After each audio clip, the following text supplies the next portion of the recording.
Hello, everybody, and welcome back to Low Ink January 2026. I'm Slat, and I'm here with Hammy, and today we've got oh wow, that was crazy. Round two, we've got the Koalition versus Inkception here, and something Hammy pointed out is we've got a lot of different country representation in this set. How many? Yeah, so I was looking at the Sendo profiles. These are both European teams, and every single one of these players is from a different country, except for two German players. So there are, I believe, 7 different countries represented in this match. If you count all of the players on the rosters, there's 8 different countries total.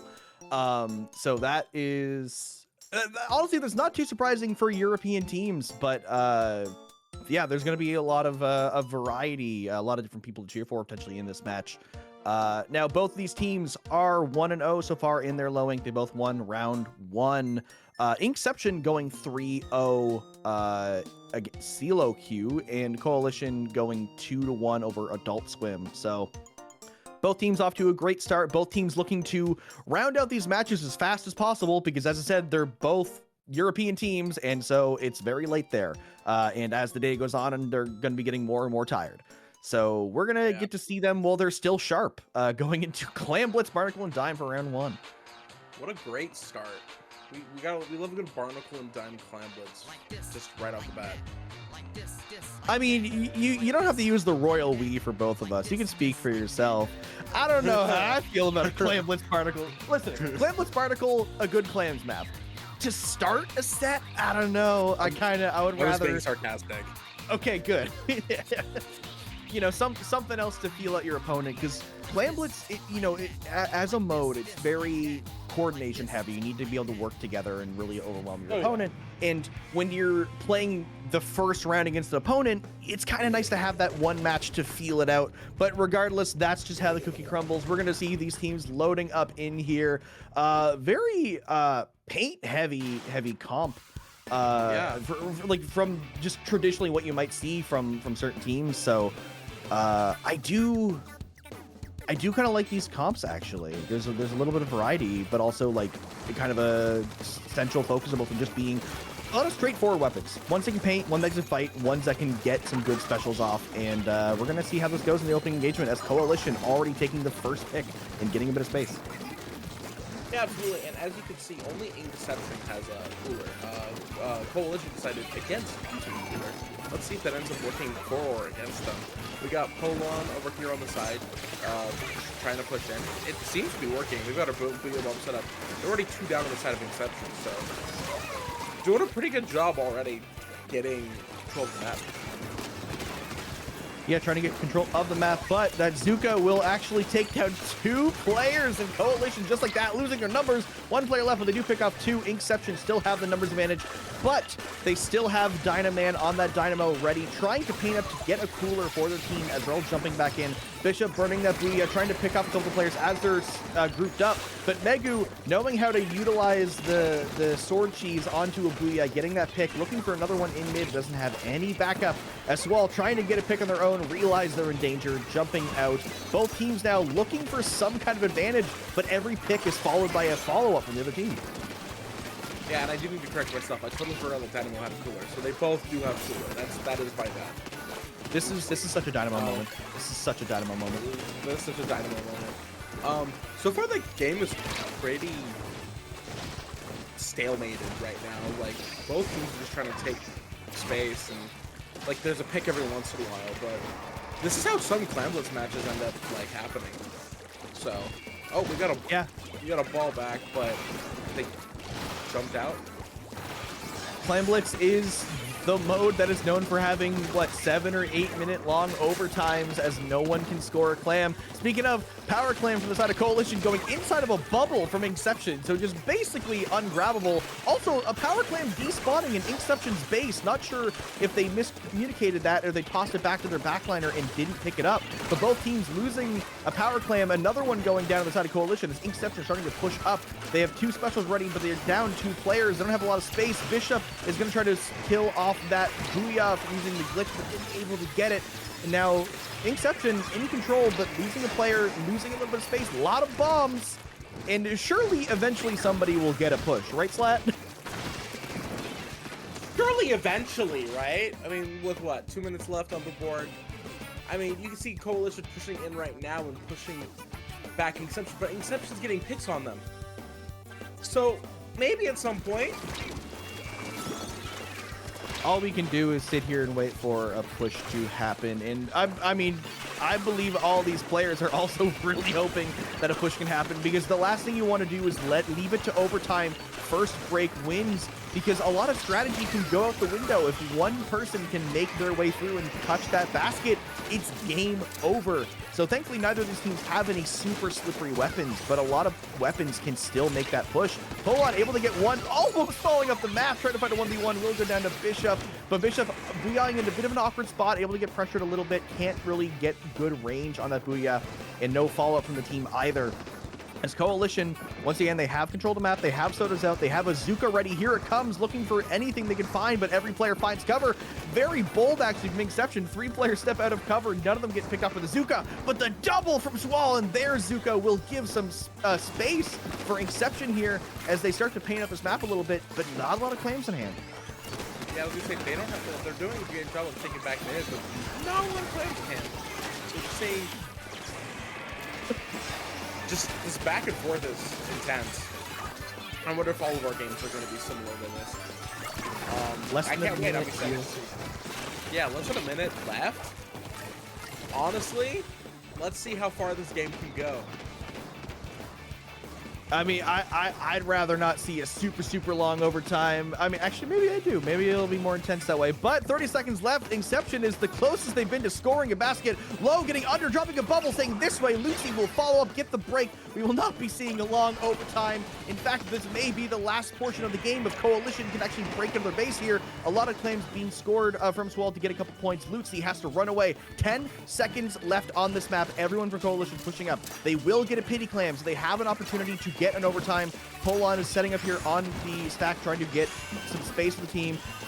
Here comes a sneaky flank with Swall. They might be trying to just like do something here, maybe to... No, they will actually jump out. They might have been going for the stealth play, but either way, overtime ticking down. Koalition need time. Only 1 player left. It's just up to Polon to do it. They have to get in. They will go down. Overtime tick's gonna go down. Inkception able to defend that, and they will take game 1. Wow. Yeah. Yeah, that's Clan Blitz. That's 4.5 minutes. 4.5 minutes of something will happen, right? And then 30 seconds of something happening. Just like, maybe. Oh, and we got the quadruple dab to wrap it up. Up next, we do have Splat Zones on Robo Ramen. Yeah, Zones Robo Ramen is going to be the next match, and you know, you know what? I said that Clan Blitz was not the best game 1 because you didn't get time to feel at your opponent. They had plenty of time there to feel at their opponent. There was 4.5 minutes of a skirmish. These teams have now kind of learned where they want to go. You know, we've seen Polon and Bishop both learn, okay, the booyah placements have to be precise because there's a sword on both teams. You know, we've seen, you know, both teams kind of running like a similar idea in their comps with how they want to play the game. And, you know, the play styles were kind of, it was similar. So it was just a long skirmish. There was no team trying to take advantage of a major flank. There was no teams trying to really outpace the other. It was just poke at people, wait for one of your longer range weapons to maybe get a pick, you know, get a Zuka from one of your shots and try to utilize that. And obviously, you know, both teams running Soda, so they're able to get back very quick. So Zones Ramen could kind of play similar to Clam Barnacle if they, you know, one team doesn't, you know, have that initiative to kind of go against the grain here and pull off something a bit different. Yeah, absolutely. I'm just excited to see. I haven't seen a good Splat Zones Robo Ramen game in a long time. I'm just excited to see it, especially with teams that are so like equal. It feels like there was a good like back and forth last game, so I'm excited to potentially see that again today. Well, today, right now. Yeah, in a few seconds, staring very aggressively at all these players as they ready up. But yeah, I think it'll be an interesting one because, again, like I said, no players really made any bold moves. You know, any multi-kills, any big plays we saw were just more so from mistakes, if anything else. And so I would love to see like one of these splatter shot players or one of these swords really take a big risky flank or do something to kind of push against what the teams are doing. And as they say that, a lot of interesting weapon switch ups. We're seeing the claws, we're seeing the Explo, we're seeing a squeezer. So things could actually play differently here. Yeah, we got a big switch up. We got a decent switch up on both teams. This could go anywhere, honestly. Yeah, now I really like the comp of Koalition here. I'm a big fan of Explo. They are obviously keeping DeSoto with the Claws 96. Interesting left though, Inkception getting rid of the sword that I was talking about, opting for the squeezer, which can actually be a very deadly weapon if in the right hands. Right now, both teams, again, in this skirmish, neither team getting past 10 points on the board as each team kind of loses one player. They back up a little bit, they regroup, they pick off a player. So honestly, right now, it's looking for that one bold statement. Who is going to get those picks that define how this early game is going to go? Who's going to use a special at the right time and really get those picks? All we can do is just kind of wait out and see what happens. Yeah, absolutely. I mean, the Inkception has a pretty good hold on it. As I say that, they get it taken by the Koalition, so maybe I should have just say that. But yeah, just simple back and forth. The Koalition here, they could... I feel like things are special right. They could get a really good grip on this. Yeah, for sure. You know, the splashdown can definitely change the state of a game if you can get that player up there, though it is a backline weapon, so it sometimes is a bit it's difficult or at least like kind of daunting to really force yourself up into those positions. But it can also give them great defensive prowess as well if they can get this zone as they have now. Dynaman is on the zone with that Explosher, as we were just talking about. The rest of the team is able to push up a little bit. No specials on the side of them, though, and they do have opponents with a Tri-Strike ready, and so does. They're all regrouping, but they are losing player. Here comes a Zip, actually will trade out as well. Right now, Koalition are just trying to stall for time. They do get the lead. Low pushing it by themselves, running to the bottom. They might be trying to actually push up a little bit here by themselves. There comes the strikes to help them in. Low is trying to make a solo play. They will get one. They will get trade out, though, but it will get Inkception back in on this map. Yeah, it did get them back in with a decent penalty on the side of the Koalition. Which is, ooh, an interesting play with the shield there on the side of Inkception. That was an amazing play by Bishop. Throwing the shield out and then going behind it. Going through it and behind it. That was excellent. Honestly, just trying to get the space back, but the Koalition is not giving it up. Yeah, Koalition taking 3 players down. It's just Low on that junior. They have the bubble ready, but they have to let the rest of their team respawn. The Koalition trying to take a aggressive stance here in order to not let Inkception in, and kind of hoping that things have stayed the way as they are, because if they can keep 2 or 3 players up at a time and not let Inkception in, they have time to regroup. But Inkception are able to understand that that's exactly how these games have been going so far. They're able to push up with the numbers advantage, using Izuka to try to add to that, but it will not work out in their favor. Getting traded down 2-1. The Zip still out for Megu, who's going to force players into mid from Inkception, an awkward position, but not punished fully. The zone could be flipped. Inkception looking to take a lead here if they don't get a penalty applied, but each team losing a player. Just someone has to cap this zone, but it still could go either way. And Koalition trying to paint an exception of a bubble. I'm running out of breath. Slat, they have applied the penalty.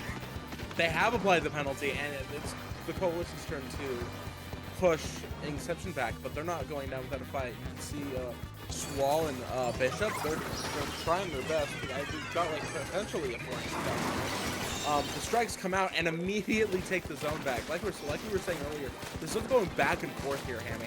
And I don't know who's going to win this with a minute left on the board. Inkception looking to take a lead to hopefully be in their hopes to be the one to win this. They use the bubble to buy themselves enough time, but Megu with the Zip is going to look for something, but granted a time, 1 tick away from the lead, but the zone is neutral. Inkception need to cap this zone if they want to take this set here and now. They will not be able to cap. Koalition trying to tie it up to 1-1, less than a minute left. They have the zone. They're very low penalty points. Megu is pushing up by themselves very aggressively, will get punished for it. Inkception trying to push up here because I know they're running low on time. Koalition need to be careful with risky plays like that, but Megu jumping back in again. They cannot contain their sword player as they really want to just get in this fight and try to make that solo play to seal the deal on this game. And with 30 seconds left and counting, Inkception looking to try to get the zone back. I mean, all they have to do is just hold this zone now until the overtime's up. That's all they got to do. And then Megu's back, once again rushing in a 1v2, which is a little more possible, but you can see Koalition really wants this win as they have taken the zone back. 2 seconds left on the board. All they have to do is hold it, and that's a point for the Koalition. Yes, they will tie up the set 1-1, but again, you have to be careful with some of those later game plays. When you have the lead, you're in a good position. Sometimes the call is just to make sure you live, but I mean, that's one of those things where you can either win by spawn camping and just being way more offensive, or you can win by being much more defensive and just holding still. And you got to make that call. You need that IGL to say, this is the plan, this is what we're doing. But either way, still worked out for the Koalition. They will take that game, and now we actually have a decider match here going into Rainmaker Scorchboard. Yeah, absolutely. We love to see it. I'm actually not the biggest fan of Rainmaker on Scorchboard. I have my own personal opinions on it, but I feel like this will be a good map to see which team has learned the most from the last 2 games. Yeah, that very well could be it. You know, they've had time to kind of figure out how they play, though we did see a lot of interesting weapon switches going from game 1 to game 2. So there's very well, there's a possibility that we don't know what we're about to see coming from these players. Again, like, I haven't seen a squeezer in so long, especially in low level. So seeing a switch up like that, you know, anything could be possible. And especially with a match like Rainmaker, a special that is very easy to be, you know, kind of cheesed, you know, bringing a weapon with a lot of popping power, bringing a special that can easily pop the Rainmaker shield. There's a lot of different options. Exactly, yeah. Wellstring is, you know, like the Rainmaker popping weapon. And also just for Scorch Gorge in general, you know, it has the grates, it has those flank routes, it has options. We haven't seen many players taking these big flanks yet, but they have the potential. In game 2, we saw Low on the junior wait for those strikes and run in and just buy space for their entire team to come in behind them. So there are a lot of opportunities for these teams here. It really does just depend on what weapons they bring and who's really who's going to make those first steps. Absolutely. And the strikes were honestly a really good play last game. Using them to take the space that they did, and then taking advantage of that immediate like wall barrier while also taking the zone at the same time, it was crucial. Let's see what we got here for the teams. It looks like we got a similar to the last for the last set, but the Koalition, I think, not the Koalition, Inkception has really switched up their comp with a T-Tech and a 52 Gal. Yes, we are seeing the exact same comp from Koalition, but Inkception again bringing in T-Tech and Gal to replace their previous splatter shot. Or they're replacing the Junior and the Bucket. So Low even picking a weapon that can fight a bit more. After we did see them playing very aggressively on that Junior, though Battle Junior is a beloved strategy, it does make sense to get something that has a bit more damage per shot. Already getting picks is Low, who we were just talking about. Though another player on their side down as well. So again, both teams in this skirmish, in this stalemate, kind of losing one player at a time. Not really anything major, except for Low doing a big flank with Soda on the go. They will get one player down and painting a path for their team, but here comes the zip from Megu. They will not be able to get any value with it. Checkpoint very quickly going to Inkception. Yeah, and honestly, it feels like those strikes came out a little too soon, because they didn't have much of their team forward, and it's kind of the reason I feel like they're getting pushed back here, and the Koalition is getting an opportunity to reset up and hopefully take back mid to see where they can get their push going. Yeah, this is one of those positions where Koalition doing a great job at getting back this map control and pushing us back to this neutral point. But Inkception, with that checkpoint broken, they have that inherent advantage, because if they get another push, they go straight through to getting more points, whereas Koalition, they need to get that initial push to break that checkpoint first, which does put a hindrance on any future offense. So even though this is a stalemate, Inkception do have an advantage, but losing 2 members may lose that advantage pretty quick. Megu coming in with his Zipcaster, trying to pick off low, but will not be able to get the pick as quick enough. Dynaman going up by themselves with a Rainmaker, getting held away by Bishop. Will stall that out, and they will take the checkpoint, but not quick enough, as Inkception are all regrouped here, ready to defend this Rainmaker. Well, this could honestly go either way. All they have to do is get just a little bit more space in there, and they could just push that forward just a little bit. Although it does look like it is going to despawn before anyone can get to it. Yeah, Rainmaker reset. Yeah. Yeah, very nostalgic here. A bit of deja vu from the previous push. Both teams pushing up, breaking checkpoint, letting Rainmakers reset. But Koalition are already pushing to get that lead. And Slap, this might be a game-defining push here. It might. I mean, it did go up by 20 points. So, I mean, that's a pretty substantial lead probably first checkpoint, especially on this map. That ramp going down there. They pushed it a little further. They said, you know what? Let's just go a little further now. You know, Inkception really just has to. Honestly, they have the Rainmaker. They just gotta take the shot. And if they can get the picks they need, they can honestly push to the 37 mark, I think. They just get the right picks. You know, we've talked earlier in a previous set, Rainmaker is very volatile, and there's no checkpoints left. We're back to Splatoon's 2 style. You grab that Rainmaker and you bolt forward. There's nothing else preventing you from scoring more points. So right now, Inkception, they need something. They have a Zuka coming out from the Squeezer player. Not able to find anything just quite yet. A little bit of range and a little bit of cover with that Soda, with that pillow. But the map is looking pretty purple. The Inkception do like that position. They're going to try to get in here, but the splashdown will push out Swall. They have to back up. Right now, Koalition just need to stall as much as possible and just get some paint down, get some specials, and just don't let Inkception take this corner.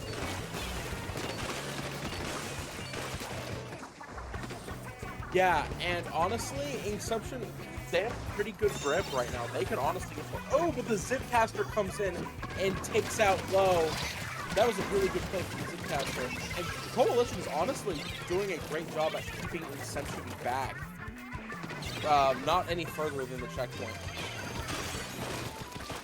Yeah, now I do like that play, getting the Rainmaker out of the way. Sometimes you just have to, as much as dying in Splatoon is usually detrimental to your team, being able to move that checkpoint, the objective, and get rid of it is going to really help you, especially when you're on the defense here. You're trying to buy some time, but 2 players down. Rose running forward, looking for the lead. They will get the lead, getting through the splashdown, dying to a burst bomb. It doesn't matter. They have the lead. 30 seconds left, and that's sometimes the risk you take when you make those reset plays, because when you get rid of the Rainmaker, sure, you've bought your time for your team, but you've lost a player. And when a second player of the Koalition went down after, you lose your numbers, you lose everything, and then right there you lose the lead by a substantial amount. And now the Koalition have to push into overtime. Only 43 seconds sitting on that Rainmaker, but Bishop was walking straight forward, very blazing. They will go down, but trading out a player in the process. Dynaman is trying to walk forward slowly to get some little bit of progress with 30 seconds left with Slat. I don't know if they're going to be able to do it here. No, it doesn't look like they are, with Inkception taking game 3 of Swiss Group B2. That was intense, to say the least. Yeah, right there at the end. Definitely, and that's one of those major uphill battles. You know, you think you're in a great spot, you think you've won this game, you just got to hold out your defense, and it flips on its head, and suddenly you have one life, you have one chance to get all the way to 11 points, and it's too much of a task. So gotta be careful on those defenses. You know, it's high risk, high reward, trying to get rid of your Rainmaker, trying to keep players out, especially when you're lacking in some of that paint. So Inkception, huge work clutching out that win 2-1. Going 2-0 so far in the day. Koalition now down 1-1. Still in a good spot. Still alpha bracket potential. You know, you can still go 5-1. You can still go 4-2. There's still plenty of matches left in the day.